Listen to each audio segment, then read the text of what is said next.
Di sini saya akan menjelaskan dua cara untuk hidup. Pertama-tama kita bikin gambarannya.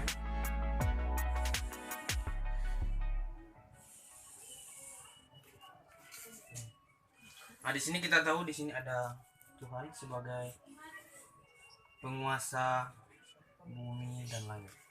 Dia juga menciptakan bumi dan dia juga menciptakan manusia.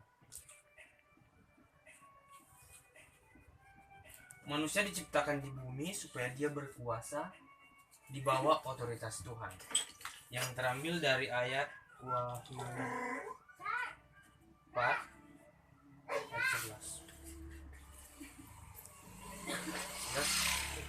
yang berbunyi, "Ya Tuhan dan Allah kami, Engkau layak menerima puji-pujian dan hormat dan kuasa, sebab Engkau telah menciptakan segala sesuatu, dan oleh karena kehendak-Mu semuanya ada dan diciptakan." Tetapi di sini manusia pengen berkuasa di bumi tanpa Tuhan. Dia menghilangkan Tuhan.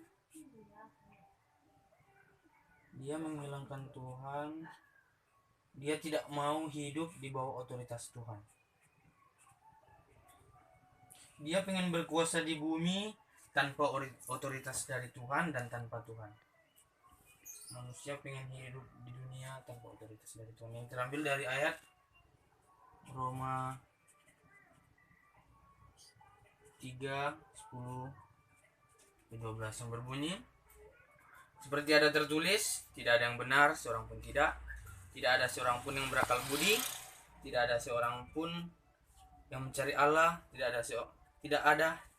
Semua orang telah menyeleweng. Mereka semua tidak berguna. Tidak ada yang berbuat baik, seorang pun tidak." Akibat dari keserakahan manusia, karena dia pengen berkuasa di bumi tanpa Tuhan, dia akan dimati dan dihakimi. Dia akan mati. Dia akan mengalami kematian dan saat itu dia dihakimi. Yang terambil dari ayat Ibrani 9 ayat 27. "Dan sama seperti manusia ditetapkan untuk mati hanya satu kali saja, dan siap itu dihakimi." Tetapi di sini Tuhan tidak mau tinggal diam. Dia mengaruniakan anaknya yang tunggal, yaitu Yesus Kristus. Dia tidak tinggal diam, Pak. Dia mengaruniakan anaknya yang tunggal supaya dia menebus kita. Dia mengaruniakan anaknya yang tunggal, yaitu Yesus Kristus, di kayu salib. Yang terambil dari ayat 1 Petrus 3 ayat 18. "Sebab juga Kristus telah mati sekali untuk segala dosa kita, Ia yang benar untuk orang-orang yang tidak benar, supaya Ia membawa kita kepada Allah. Ia yang telah dibunuh dalam keadaannya sebagai manusia, tetapi yang telah dibangkitkan menurut Roh." Nah, di sini Tuhan membangkitkan Yesus kembali supaya dia berkuasa kembali di bumi, Pak. Supaya manusia hidup penuh dengan pengharapan. Jadi dia membangkitkan Yesus Kristus supaya dia dapat menguasai dunia kembali.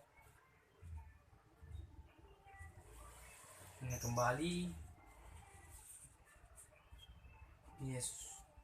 Dia mengasih otoritas kepada Yesus Kristus supaya manusia hidup penuh dengan pengharapan. Yang terambil dari ayat 1 Petrus 1 ayat 3. "Terpujilah Allah dan Bapa Tuhan kita Yesus Kristus, yang karena rahmat-Nya yang besar telah melahirkan kita kembali oleh kebangkitan Yesus Kristus dari antara orang mati kepada suatu hidup yang penuh pengharapan." Di sini, Pak. Di sini kita akan diberi dua cara untuk hidup. Yang seperti judul kita tadi. Di sini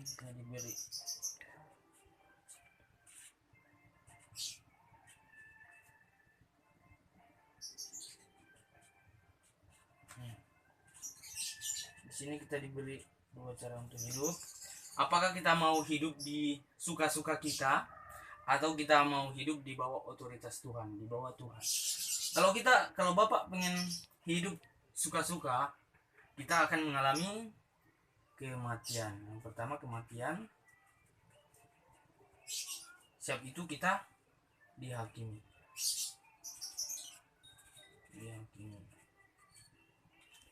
Kalau Bapak ingin hidup di bawah otoritas Tuhan, kita diberi 3 syarat, yaitu adalah yang pertama, yang diambil dari ayat Yohanes 3 ayat 36. Barang siapa yang percaya kepada Anak, ia beroleh hidup yang kekal. Tetapi barang siapa tidak taat kepada Anak, ia tidak akan melihat hidup, melainkan murka Allah yang ada di atasnya. Jadi Bapak kalau mau hidup di bawah otoritas Tuhan, Bapak diberi 3 syarat, yaitu yang pertama berdoa. Ya Pak, mari saya praktikkan doanya. Ya Tuhan, terima kasih karena Kau telah memberikan kami hidup kembali Tuhan. Kami sadar kami tidak layak menerima semua berkat daripada-Mu Tuhan.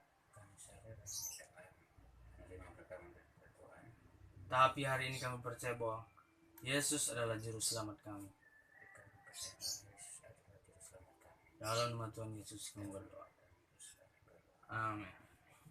Nah, cara yang kedua Pak, yaitu adalah taat. Cara yang ketiga, percaya kepada Tuhan. Oke, sekian.